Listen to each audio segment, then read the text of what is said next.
First of all, what I'm calling for, the title of my book, okay, which is Free Women, Free Men, I'm calling for an end to the sex war, okay, in feminism. Okay. Women are well launched now. Okay, so this kind of this reflex, snide, put downs of men that are everywhere. This has got to stop. Right? Now I notice wherever I go in the world, actually, that upper middle class career women are very unhappy. They're very unhappy, okay, even though they have achieved a certain status. What I'm saying is that feminists have to stop blaming men for their own unhappiness. The unhappiness is due, I believe, to huge systemic changes that women, for thousands of years, women had their own world. There was the world of women, and there was the world of men.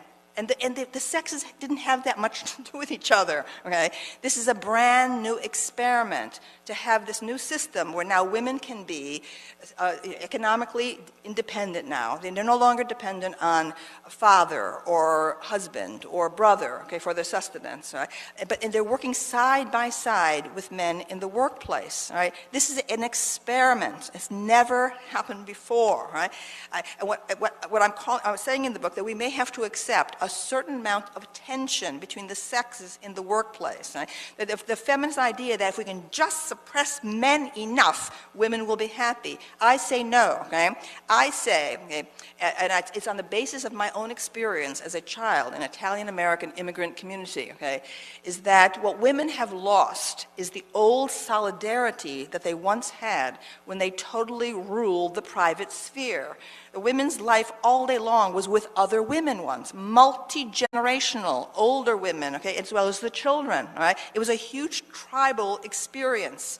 And now what women are feeling is a sense of isolation and loneliness, disconnection, okay, from their old function. I'm not saying to go back. That's not what I'm saying. I'm just saying stop blaming men, all right? Like, for example, these marches that just happened, okay? The women were exhilarated. They were almost hysterical, okay? I don't think it had anything to do with feminism or anti-Trump or anything like that. I thought it was that women suddenly felt that surge of happiness again for being with other women, all right? You can actually see it in the Odyssey when Odysseus is washed up naked and alone. He's lost his ship, on the shores of Phaeacia, and he wakes to the sound of women's voices, laughing and singing and so on. It's the Princess Nausicaa going down to do the laundry on the shore, okay? And actually, that is exactly what was going on up until fairly recently, where women were all together. They did all their chores together. They did the laundry. They did the cooking. I can remember this from my childhood in Endicott, New York, upstate New York, among the immigrant Italian women. All four of my grandparents, plus my mother, were born in Italy. And so I actually had that experience, the experience that went on for thousands of years in the agrarian era.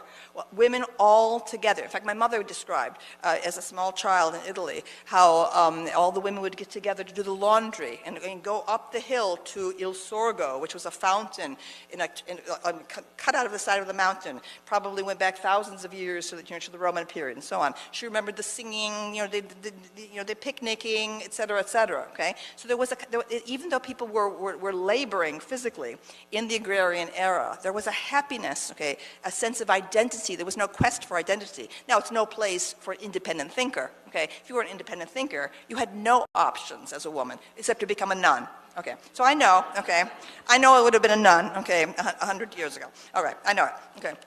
And obviously, communities are intellectually repressive in their own way.